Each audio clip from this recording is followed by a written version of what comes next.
하나님께서 말씀하십니다. 내가 복음을 부끄러워하지 아니하노니 이 복음은 모든 믿는 자에게 구원을 주신 하나님의 능력이 됨이라.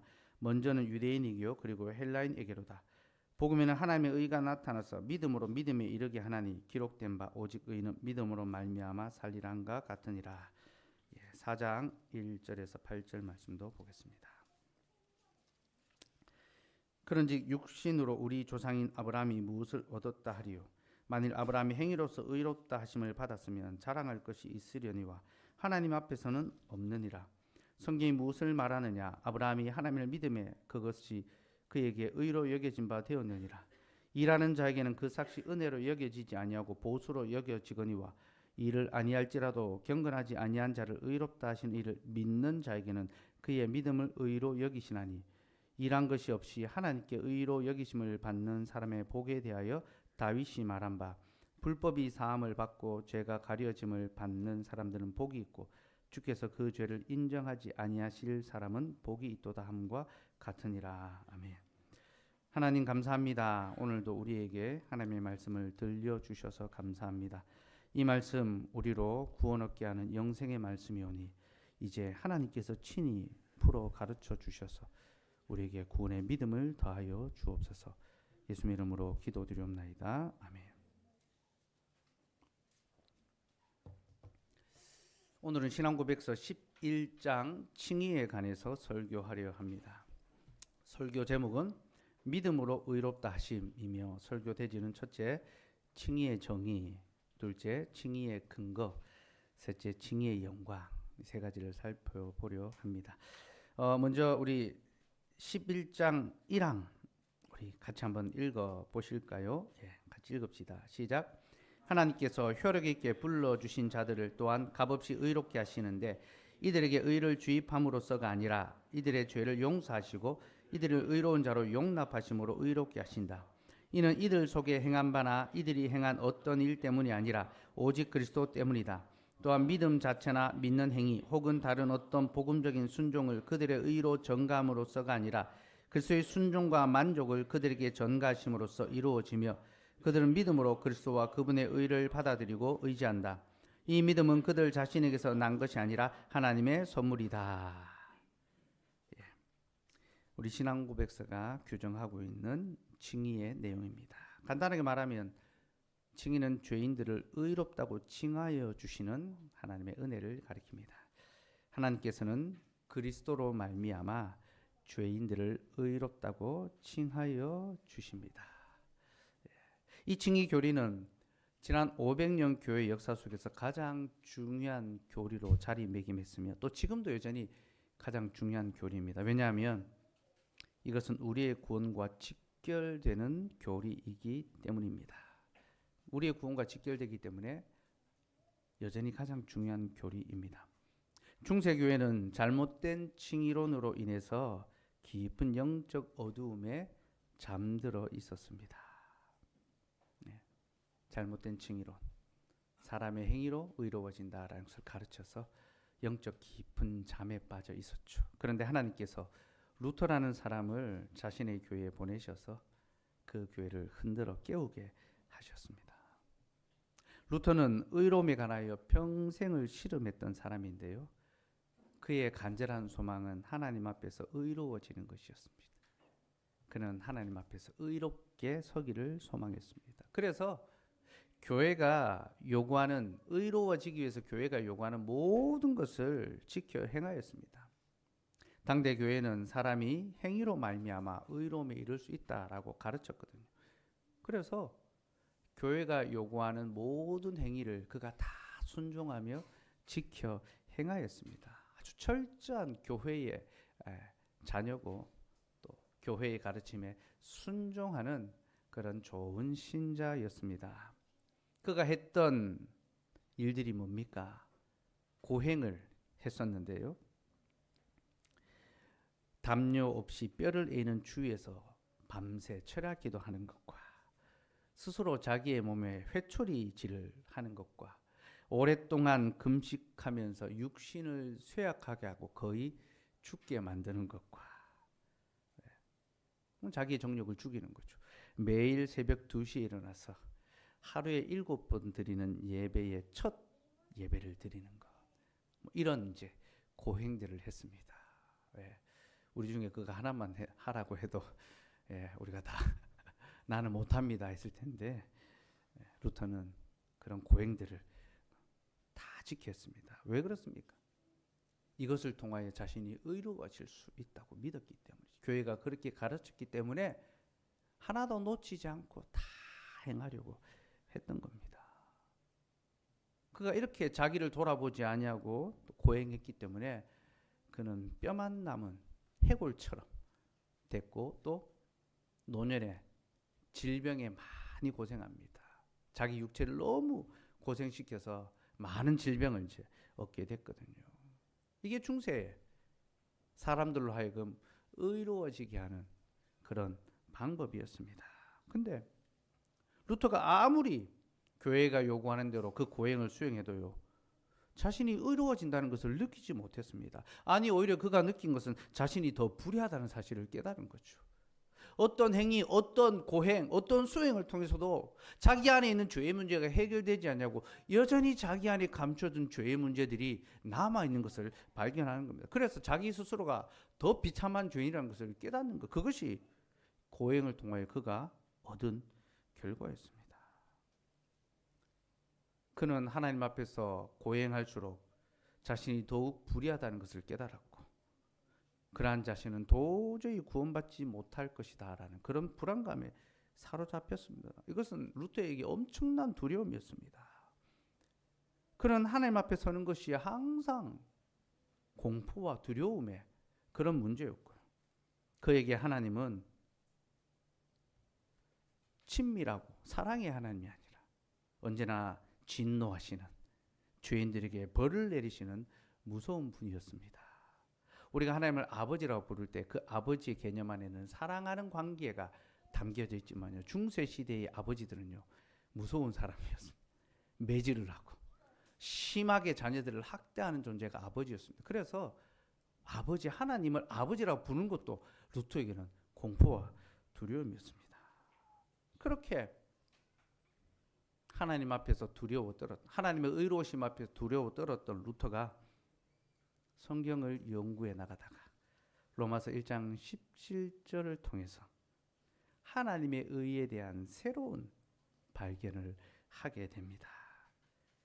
우리 1장 17절 같이 읽읍시다. 시작. 복음에는 하나님의 의가 나타나서 믿음으로 믿음에 이르게 하나니 기록된 바 오직 의는 믿음으로 말미암아 살리라 한가 같으니라. 루터에게 하나님의 의는 언제나 두려움의 대상이었습니다. 죄인들을 심판하는 그 도구가 하나님의 의였습니다. 하나님은 자신의 의로 말미암아 모든 죄인들을 가차없이 심판하시거든요.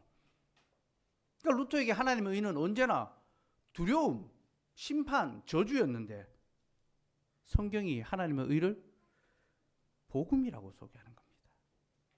복음에는 하나님의 의가 나타나서, 복음은 구원하는 것이 않습니까? 복음은 구원하는 것인데 그 복음이 하나님의 의라고 이야기하는 겁니다. 그래서 루터가 하나님의 의는 죄인들을 심판하는 저주의 의가 아니라, 저주의 도구가 아니라 죄인들을 구원하는 은혜의 도구구나. 그 사실을 발견한 것입니다. 하나님의 의가 공포가 아니라 은혜라는 것을 비로소 발견하고, 사람이 의롭게 되는 것은 행위로 말미암은 것이 아니라 바로 우리를 의롭게 해주시는 그 하나님을 믿는 믿음으로부터 말미암는다. 바로 여기서 이신칭의의 교리, 믿음으로 의로워진 것, 바로 그 이신칭의의 교리를 찾아낸 거죠. 그리고 교회가 잃어버렸던 칭의, 참된 구원의 교리를 다시 되찾게 된 겁니다. 자, 그러면 본격적으로 칭의가 뭔지 한번 살펴봅시다. 칭의는 영어로 justification이라고 부르는데요, 이 두 단어의 합성어입니다. 라틴어로 올바르게 한다라는 이 justus, 그리고 만들다라는 이 patio, 이 두 단어가 합쳐진 겁니다. 그래서 올바르게 만든다, 그게 칭의입니다. 예. 근데 우리 개신교는 종교개혁은 이 칭이라고 부르는데 로마 교회는요 칭이라고 하지 않고 의화라는 말이 있어요. 의화, 예. 의롭게 된다. 근데 이게 이 논리적인 순서로 보면요 의화가 맞는 것 같아요. 의화 다음에 뭐가 나옵니까? 성화. 성화 다음에 영화가 나오잖아요. 의롭게 되고 거룩하게 되고 영화롭게 되는 거죠. 그래서 의화, 성화, 영화가 맞는 것처럼 보입니다. 하지만 내용적으로는요. 의화가 아니라 칭의가 맞습니다. 그럼 의화라는 말은요. 죄인이 의인으로 바뀌는 본질적인 변화를 가리킵니다. 그러니까 죄인이 의인으로 본질적으로 바뀐다. 그럼 어떻게 해서 바뀝니까? 그리스도의 의가 우리 안에 주입됨으로써. 그 의가 내 안에 주입됨으로써 내가 의로운 자로 바뀐다. 본질적으로 바뀐다. 그게 의화입니다. 반면에 칭의는요. 죄인이 의인으로 인정받는 법정적인 변화입니다. 그러니까 여전히 죄인입니다. 여전히 우리 안엔 죄의 문제가 있습니다. 그런데 법원에서 판사가 너는 의롭다. 너는 무죄다. 선고해 주는 겁니다. 그게 칭의입니다. 여러분 본질적으로 바뀐다면요. 우리가 더 이상 죄를 짓지 않아야 되겠죠. 그렇죠? 근데 우리 안에는 여전히 죄의 문제가 남아 있습니다. 그래서 그리스도로 말미암아 우리를 의롭다고 선언해 주시는 것, 그것이 바로 칭의입니다. 사랑하는 여러분, 우리는 예수 그리스도로 말미암아 의롭다 하심을 인정받습니다. 하나님께서 우리를 의롭다고 인정해 주시고 선포해 주십니다. 선언해 주시는 겁니다. 여러분, 그 만들다는 단어가 라틴어 파시오라는 말에서 왔다고 했는데요. 이 파시오라는 말이 하나님이 빛을 만드실 때 사용하신 단어입니다. 하나님이 빛이 있으라라고 태초에 선언하셨잖아요. 근데 파시오 룩스가 빛이잖아요. 우리 포스트 테네브라스 룩스 어둠 후의 빛인데 이게 창조잖아요. 그렇죠? 파시오 룩스 빛이 있으라 선언하시니까 빛이 생겨났습니다. 하나님께서 우리에게 죄인된 우리에게 너는 의롭게 되라 선언하시니까 우리가 의로운 자가 된 거죠.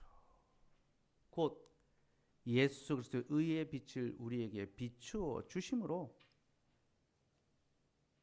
우리가 하나님의 거룩한 자로 의롭다 하심을 얻게 된 겁니다. 그래서 의의 주입이 아니라 의의 비침입니다. 빛을 비추어 주신 것처럼 그리스도의 의를 우리에게 비추어 주신 거죠. 그래서 종교개혁가들은 이것을 의의 전가라고 불렀습니다. 의의 전가. 그리스도의 의가 우리에게 전해졌다. 예, 전가라는 말은요, 영어로 invitation인데요. 옮기다, 간주하다, 다른 사람에게 지우다라는 그런 뜻이 있습니다. 옮기는 것, 다른 사람에게 짐을 지우는 것, 그리고 간주하는 것, 여기는 것. 그래서 여러분 전가는요 두 가지 의미인데 첫째는요 우리의 죄를 그리스도에게로 옮기는 것, 지우는 겁니다. 보라 세상 죄를 지고 가는 하나님의 어린 양이로다. 우리의 모든 죄를 그에게 담당시키죠. 그렇죠? 전가는 첫째로 우리의 모든 죄를 그리스도에게로 옮기고 짐 지우는 것입니다. 수고하고 무거운 짐진 자들아 이 죄의 짐이죠. 다 내게로 오라. 주님이 우리의 죄짐을 다 받아 주십니다. 그리고 둘째로 그리스도의 의를 우리의 의로 간주해 주시는 겁니다.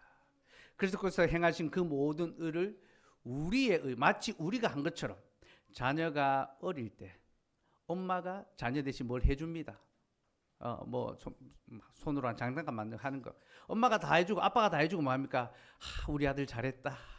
우리 딸 잘했다. 마치 그 자녀가 한 것처럼 밥을 떠먹여 줍니다. 밥 떠먹여 주면서 우리 아들 밥 잘 먹는다. 야, 이 뭐 다 떠먹여 주면서 그죠? 엄마가 다 합니다. 입만 벌리고 있는 겁니다. 근데 잘한다라고 칭찬하죠. 그리스도께서 행하신 그 의를 마치 우리가 행한 것처럼 여겨주시는 것, 간주해 주는 것, 그게 바로 의의 전가입니다. 사랑하는 여러분, 하나님께서는 우리의 죄를 그리스도에게로 옮기셨고 또 그리스도가 행하신 그 의를 우리의 의로 간주해 주셨습니다. 그래서 우리의 의로움은 우리의 행함이나 우리 속에 있는 어떤 것 때문에 아니라 오직 예수 그리스도의 은혜 때문에 이루어집니다. 우리 신앙고백에서 그걸 이야기하지 않습니까? 그렇죠? 예. 셋째 줄에 보니까 이는 이들 속에 행한 바나 이들이 행한 어떤 일 때문이 아니라 오직 그리스도 때문이다. 오직 그리스도로 말미암아 우리가 의로워지는 거죠. 네.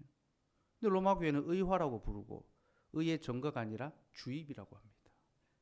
그래서 의가 우리 속에 들어와 버리면요, 의로움의 근거가 우리 속에 있게 됩니다. 그죠? 내 안에서 의로움의 근거가 발견하게 되죠. 그건 맞지 않습니다. 우리는 여전히 비참하고 우리는 여전히 죄악 가운데 있으나 그리스도께서 하나님께서 우리의 그 죄를 비참함을 그리스도에게로 옮겨주셨고 그리스도의 그 의로움을 우리의 것으로 여겨주셨기 때문에 우리는 의로워진 거죠. 그래서 우리의 의로움은 오직 예수 그리스도를 믿는 믿음으로 말미암아 이루어졌습니다. 로마서 4장으로 갑시다.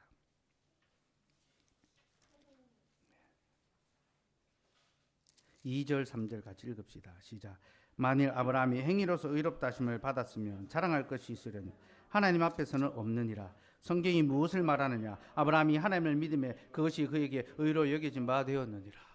아브라함이 행위로 의롭게 되었으면 그가 자랑할 것이 있지만 그는 하나님 앞에 자랑할 것이 없다라고 합니다. 성경이 무엇을 말하느냐? 아브라함이 하나님을 믿음에 그것이 그에게 의로 여겨진 바 되었다. 여겨진 바. 정가, 칭의입니다. 예. 의화가 아닙니다, 여러분. 칭의가 맞는 것입니다. 성경이 그것을 우리에게 가르치고 있습니다.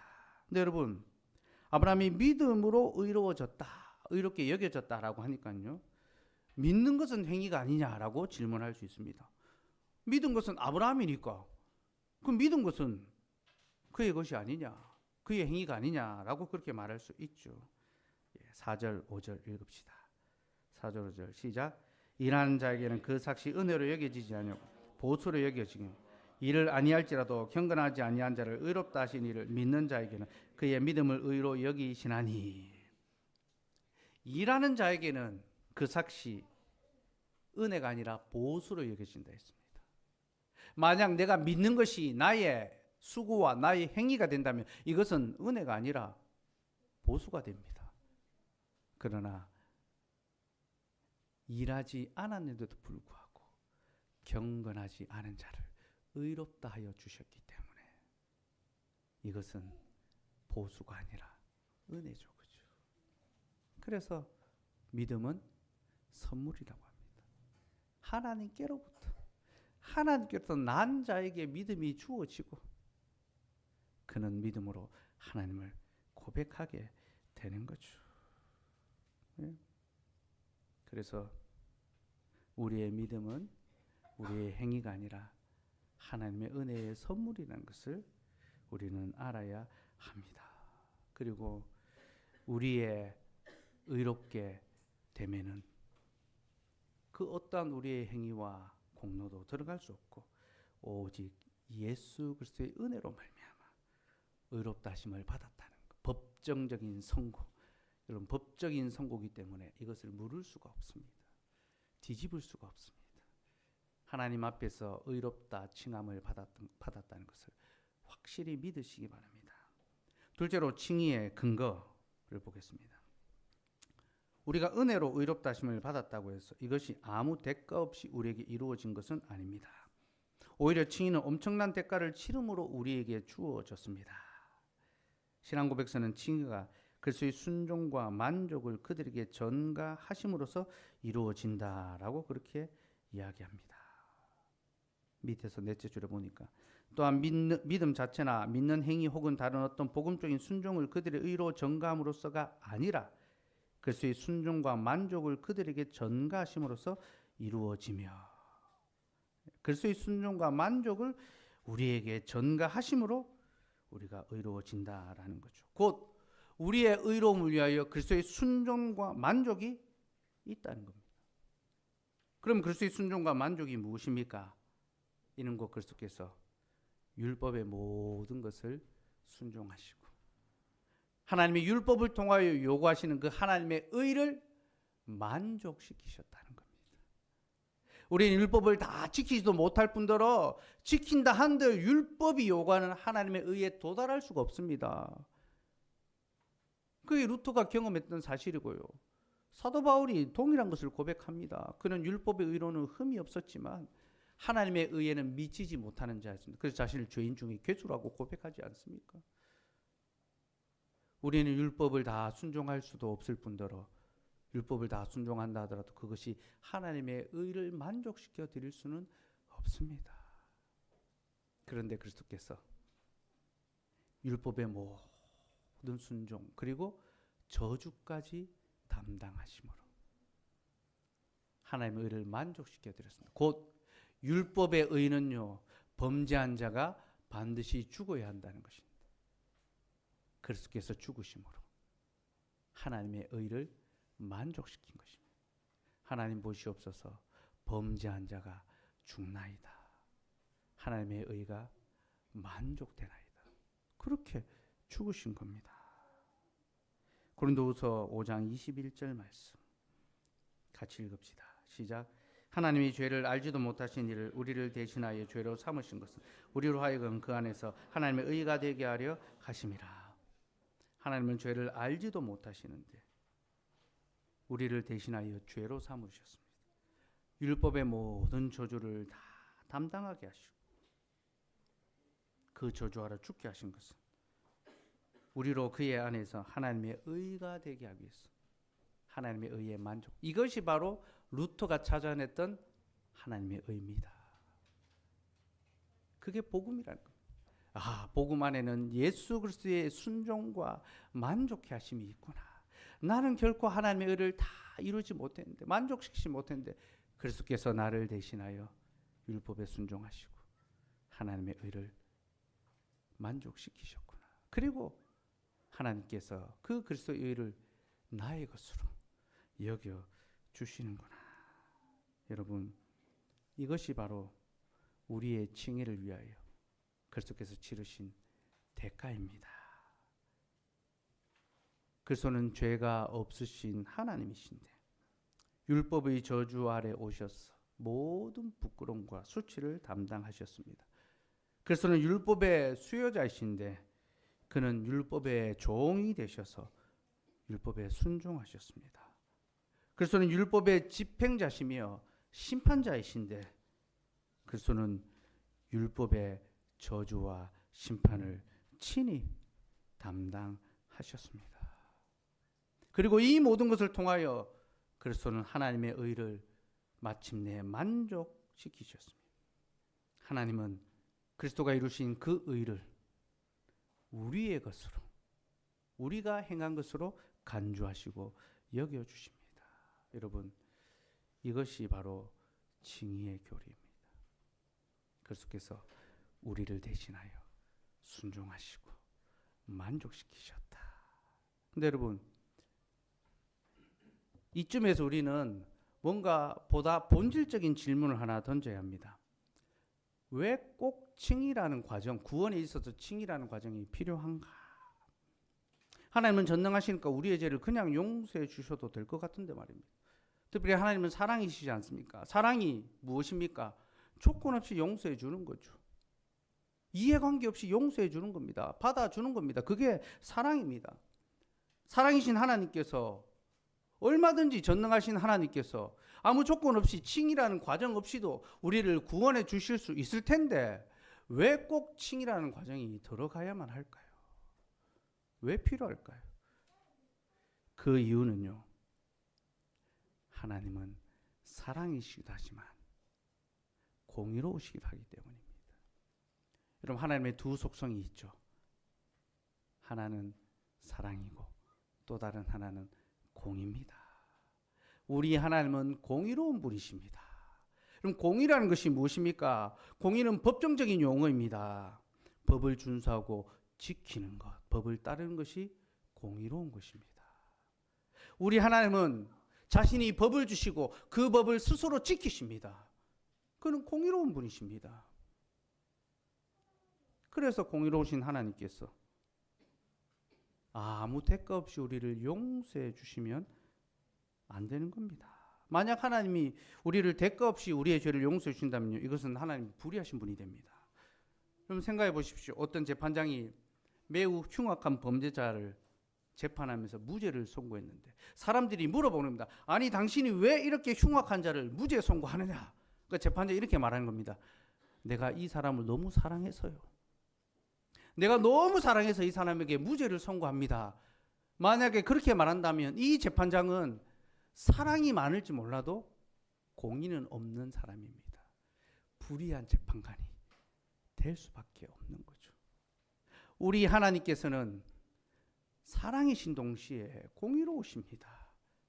그래서 그는 법을 어기지 아니하고 법을 준수하시고 법을 지키십니다. 그러니 불법을 행한 우리가 죄의 용서함을 받으려면 그 죄의 벌을 담당해야 되는 거죠. 하나님은 죄를 짓는 자마다 사망에 이를 것이라고 말씀하셨습니다.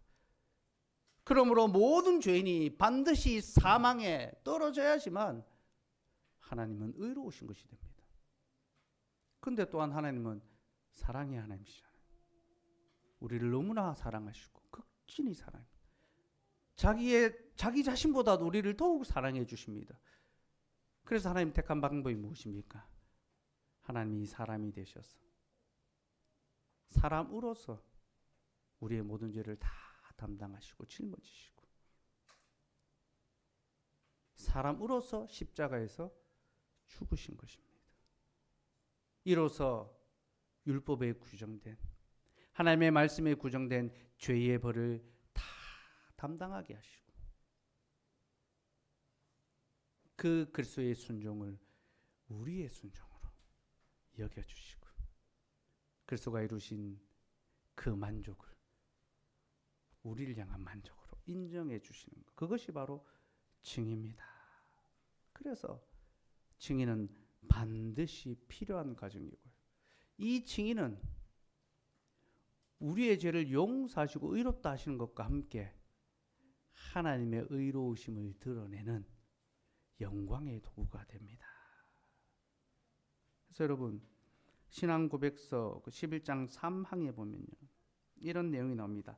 같이 읽읍시다. 시작. 이는 하나님의 엄정한 공의와 풍성한 은혜가 죄인들의 칭의를 통하여 영광받게 하기 위함이다. 여러분, 칭의가 무엇을 위해서 있습니까? 하나님의 엄정한 공의와 풍성한 은혜가 드러나게 하기 위해서. 곧 하나님의 그 엄정한 공의 그 무엇도 하나님의 말씀의 법을 어길 수 없다는 것을 보여주기 위해서 하나님은 예수 그리스도를, 자신의 아들을 우리를 대신하여 죄의 벌을 받아 죽게 하셨습니다.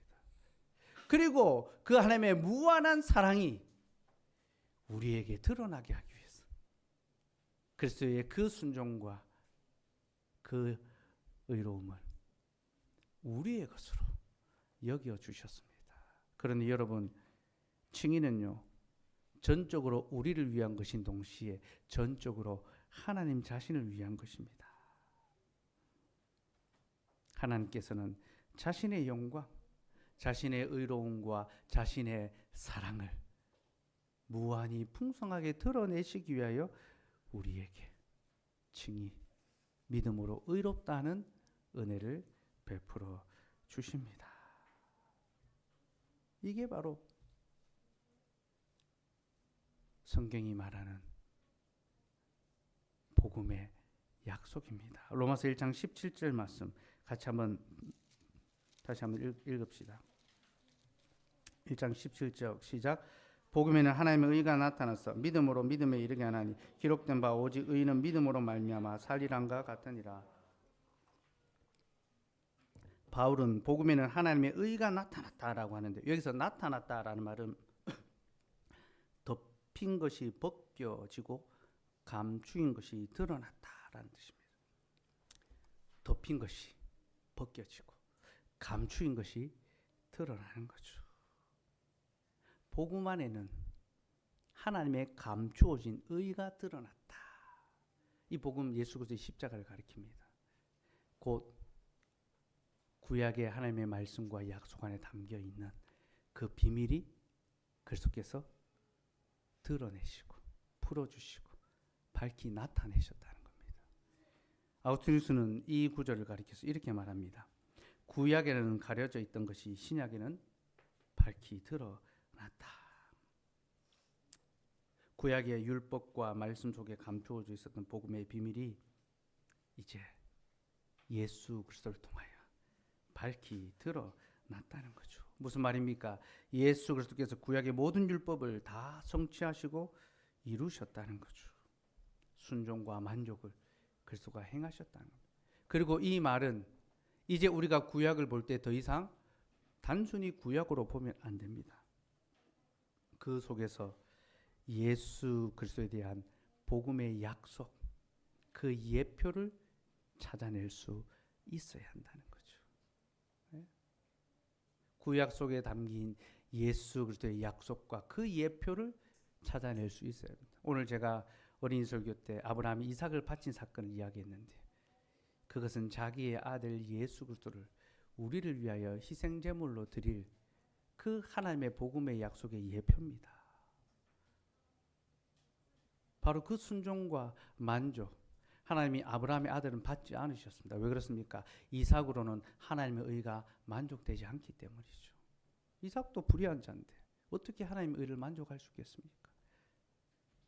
하나님께서는 하나님의 의는 하나님만이 만족시킬 수 있기에 하나님께서는 자신의 아들로 자신의 아들을 죽이심으로 죄인들을 향한 그 진노의 불길, 그 의로움을 완성하시고 이제 노여움을 거두시고 우리에게 은혜와 긍휼을 베풀어 주시는 거죠. 이게 복음에 나타난 하나님의 의, 곧 예수 그리스도의 그 복음입니다. 우리는 구약을 볼 때에 이제 그 안에서 예수 그리스도의 그 복음의 약속을 찾아내야 되며 그렇게 구약을 봐야지만 우리는 거기서 구원의 참된 교리를 찾아낼 수 있습니다. 루터가 바로 그랬습니다. 그는 이미 성경의 교사였지만 그 성경을 통하여 구원의 참된 교리를 찾지 못했습니다. 그런데 그가 성경을 그리스도 중심으로 보면서 율법과 제사 속에 담긴 예수 그리스도의 희생을 발견하고 성경에 나타나는 여러 인물들 속에 담긴 그리스도의 그 의로우심과 거룩하심을 발견하고 이것이 그리스도에 관한 말씀이구나. 그 사실을 깨달을 때 그는 비로소 참된 구원의 교리, 믿음으로 의롭게 되는구나 라는 그 사실을 깨닫게 됐던 겁니다. 그 전에 루터는 구약을 볼 때, 특별히 시편의 어떤 기자들을 볼 때 하나님 앞에서 자신의 의로움을 자랑하는 자들을 보면서 그는 굉장히 열등의식을 느끼고 괴로워했습니다. 자신은 결코 하나님 앞에 자신을 의롭게 드러낼 수 없거든요. 근데 그 의로움을 드러내는 고백들이 시편의 그 기자들이 아니라 예수 그리스도를 가리켰다는 것을 발견하고 나서 참으로 우리를 의롭게 하는 것은 예수 그리스도고 구약의 모든 인물들이 그리스도를 우리에게 보여주고 있구나. 그것을 깨달았던 것입니다. 그렇게 성경 안에 드러난 예수 그리스도의 비밀을 찾았을 때 그는 비로소 감추어진 하나님의 의 구원의 약속을 발견하게 되었고 그것을 믿음으로 고백하고 하나님은 믿는 그를 의롭다고 인정해 주셨습니다. 이것이 바로 이신칭의의 그 내용이고 또 근거입니다. 셋째, 칭의의 영광에 대해서 살펴보겠습니다. 1장 16절 말씀을 우리 같이 한번 읽겠습니다. 16절 시작. 내가 복음을 부끄러워하지 아니하노니 이 복음은 모든 믿는 자에게 구원을 주신 하나님의 능력이 됨이라. 먼저는 유대인에게요 그리고 헬라인에게로다. 바울은 자신이 복음을 부끄러워하지 않는다라고 말합니다. 여기서 부끄러워하지 않는다라는 말은 부끄러움을 참는다는 소극적인 의미가 아니라 복음을 자랑한다는 적극적인 의미가 담겨 있습니다. 곧 바울은 복음을 부끄러워하지 않고 도리어 자랑했습니다. 근데 그가 복음을 자랑한다는 것에는요, 두 가지 의미가 있습니다. 첫째는 헬라인들에게 십자가의 복음은 부끄러운 것인데 바울이 이를 부끄러워하지 않는다, 그런 뜻입니다. 왜 헬라인들에게 십자가의 복음이 부끄러운 것입니까? 이런 로마 사람들에게 십자가는 죄인들을 벌하는 사형의 도구입니다. 비참한 죄인을 못 박아 죽이는 비참한 사형의 틀이죠. 근데 거기서 힘없이 죽은 사람이 인류의 구원자라고 말하니까 이것은 그들에게 부끄러운 것이 되죠. 흉악한 범죄자를 잡아 죽이는 사형의 틀이 어떻게 복음이 될 수 있느냐? 거기서 힘없이 죽은 자가 어떻게 우리의 구원자가 될 수 있느냐? 십자가의 복음을 전한다는 것은요, 사람들 앞에서 부끄러워지기를 각오해야 되는 것입니다. 특별히 로마서는 로마에 있는 교회에 보낸 서신이죠. 로마가 어떤 곳입니까? 그 당대 세계의 중심이지 않습니까? 모든 문명과 과학과 기술과 철학과 권세와 정치 모든 중심이 바로 로마였고, 첨단 과학, 첨단 학문이 지배하던 곳이 로마였습니다. 그런데 그런 로마에서 십자가의 복음을 전파한다는 것은 사람들로부터 멸시와 조롱과 천대를 받을 수밖에 없다는 거죠. 그래서 로마 교회의 성도들에게 바울은 나는 복음을 부끄러워하지 않노라, 너희도 복음을 부끄러워하지 말라라고 그렇게 권면하는 겁니다. 둘째로 십자가의 복음은 유대인들에게 있어서도 부끄러운 일입니다. 왜 그렇습니까? 율법에 의하면 나무에 달린 자마다 하나님의 저주를 받은 자라고 합니다. 나무에 달려 죽은 자는 다 하나님의 저주로 죽은 겁니다. 근데 십자가가 나무로 만들어졌습니다. 여러분, 유대인들이, 바리새인들이 예수님을 얼마든지 자기의 종교법으로 죽일 수 있었습니다. 돌로 쳐서 죽일 수 있었습니다. 근데 왜 그렇게 하지 않았습니까? 만약 그렇게 했다면 사람들이 예수님을 선지자로 생각해서 밀란이 일어났겠습니다. 그래서 저가 메시아가 아니라는 것을 확실히 보여주기 위해서 나무에 달려 죽게 한 것입니다. 로마의 사형법이 십자가. 그래서 바리새인들이, 대제사장들이 예수님을 공에 넘긴, 로마의 그 관원에 넘긴 겁니다. 빌라도의 손에 넘긴 겁니다. 그래서 십자가에 달려 죽음을 통하여 보라, 저가 하나님의 아들이고 우리의 구원자라고 하는데 하나님의 아들이라면 어떻게 하나님의 저주 아래 죽을 수 있느냐? 율법에 하나님의 저주로 죽은 자가 어떻게 우리의 구원자가 될 수 있으며 하나님의 아들이 될 수 있느냐? 바로 그것을 노리고 십자가에 달려 죽게 했던 것입니다. 그런데 여러분, 유대인들에게 이 십자가는 부끄러운 복음이죠. 그들이 받아들일 수 없는 초라한 복음입니다. 그렇게 십자가의 복음은 유대인이나 헬라인에게나 다 부끄러운 것입니다. 근데 바울은 뭐라고 합니까? 내가 복음을 부끄러워하지 않는다. 유대인이든 헬라인이든. 왜 그렇게 말합니까? 그는 왜 복음을 부끄러워하지 않습니까? 바로 그 복음 안에 죄인들을 구원해 주시는 하나님의 능력이 있기 때문입니다. 이 복음은 모든 믿는 자에게 구원을 주시는 하나님의 능력이 됨이라. 사도 바울은 복음 안에 믿는 자들에게 구원을 주시는 하나님의 능력이 있다고 말합니다. 곧 죄인들을 용서하시고 의롭게 하시는 구원의 능력이 그 십자가의 복음 안에 있다는 거죠. 그래서 자신은 십자가의 복음을 결코 부끄러워하지 않는다라고 선언하고 있는 것입니다. 사랑하는 여러분, 하나님의 복음이 결코 부끄럽지 않은 것은요, 그 복음 안에는 세상이 줄 수 없는, 오직 하나님만이 주실 수 있는 죄인들을 용서하시고 구원하시는 그 구원의 능력이 있기 때문입니다. 세상은 나날이 발전하고 기술은 매일같이 진보합니다. 우리는 매일 새로운 뉴스가 나오는 과학의 시대에 살고 있습니다. 이런 첨단 과학 문명의 시대에 십자가의 복음을 믿는다는 것은 구태의연하며 시대에 뒤떨어지는 것처럼 어리석어 보이고 부끄러워 보일 수 있습니다. 쓸데없는 일처럼 그렇게 보일 수 있습니다. 지금 사람들이 신앙을, 믿음을 그렇게 여기고 있습니다. 너희는 쓸데없는 것을 믿느냐? 요즘 같은 시대에 무슨 하나님을 믿느냐라고 그렇게 말합니다. 그러나 여러분, 우리는 똑똑히 알아야 합니다.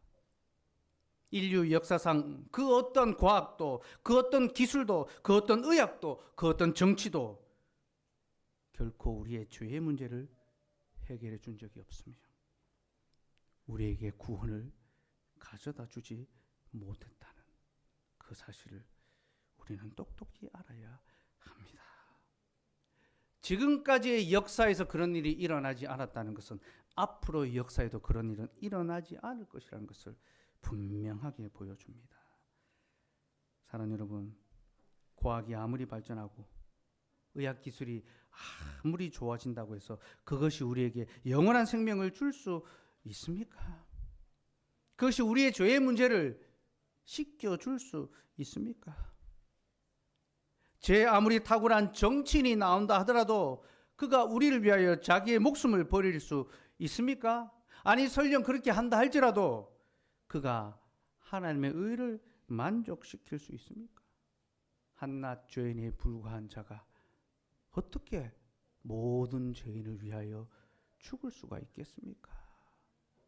이런 일은 오직 죄를 알지도 못하시는 예수 그리스도만이 행하실 수 있는 겁니다.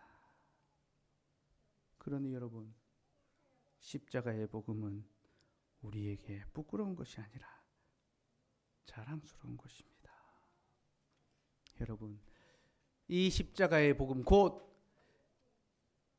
죄인들의 그 죄를 용서하시고 아무것도 행하지 않은 이 죄인들을 그리스도로 말미암아 의롭다 하시는 이 하나님의 복음이 얼마나 자랑스럽고 영광스러운 것인지 우리는 알아야 합니다. 여러분, 부끄러운 것은 하나님의 복음이 아니라 바로 우리 자신들입니다. 우리의 죄와 비참, 우리의 불순종이 부끄러운 것이지 하나님의 복음은 결코 부끄러운 것이 아닙니다. 누가 누구를 부끄럽게 여긴다는 말입니까? 우리는 우리를 부끄럽게 여겨야 되고 하나님의 복음은 도리어 자랑스럽게 이 시대 가운데, 이 세상 가운데, 이 사람들 가운데 외치고 선포할 수 있어야 합니다. 사랑하는 여러분, 우리가 하나님의 복음을 부끄러워하지 않아야 하는 이유는요, 그 복음이 우리를 구원하는 능력이기 때문이기도 하지만 놀랍게도 하나님께서 우리를 부끄럽게 여기지 않으시기 때문입니다. 죄인인 우리를 부끄럽게 여기지 않으십니다. 히브리서 11장 16절 말씀 봅시다.